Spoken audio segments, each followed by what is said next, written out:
So the good news, the Milwaukee Miracle happened. Giannis has no structural damage in his knee. He took a really awkward contact on a lob last night, and it looked really bad. That looks like, an ACL tear, and you just say, well, he's out for the season. And if you get an ACL tear this late in the season, you're completely out because it's in the playoffs. That's what happened basically to Jamal Murray. Even though the season wasn't the season was almost done, but him getting that injury that late, his timetable was to return, late next year.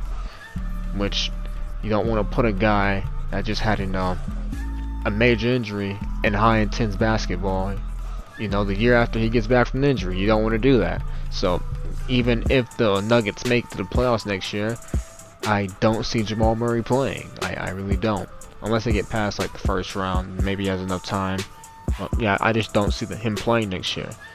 Being that Giannis has avoided a long-term injury, and looks like he won't have any career-altering effects.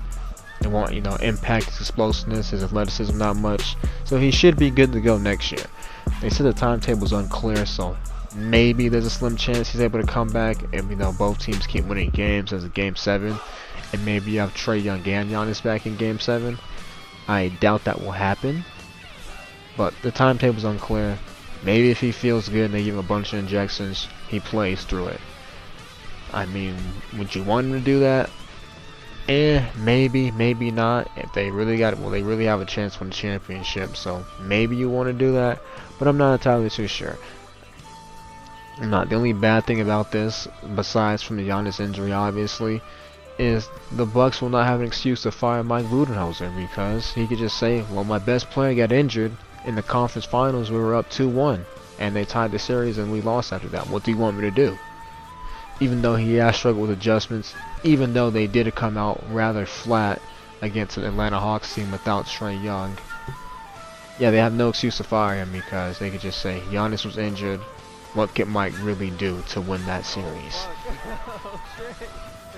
What's unfortunate is that, well, we know Chris Middleton's hot and cold, but Drew Holiday basically became an Eric Bledsoe clone, which is insane. But that happened.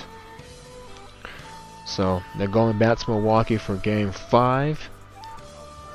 Will the Bucks win it? I think they'll win it, because Chris Middleton should have a good game, then he'll be trash the next. So we'll just have to wait and see. But I think they can win that game. They're gonna need Chris Middleton and Drew Holiday to be great, especially Chris Middleton. But it's good news for Milwaukee in the long term. It's really shit news right now, because I'm pretty sure if Giannis is healthy, well, I thought Giannis would be healthy, they would win in 6, they would go on and beat the Suns. Doesn't look like that's going to be happening right now. It doesn't look like it's going to be happening. So they'll have to wait next year, even though next year's going to be a lot more competitive with the Celtics, the Nets, and Philadelphia. So yeah, they're going to have to wait next year. It's unfortunate. Injuries suck. I wouldn't blame this injury on... I mean, you can want to blame it on the short off season, but that's just an awkward fall or injury, just like how Trae Young got injured by stepping on the ref's foot. That's just weird stuff that happens. So I can't blame the short turnover for this injury. But if you want to, I'm not gonna have a problem with you doing that either, because again, short off season and weird stuff happened. A lot of players got injured during this playoff run. But at least Milwaukee has good news for the future. It's not good right now, but they'll be good in the future. So with that out the way, ladies and gentlemen, y'all stay safe, and I'm out.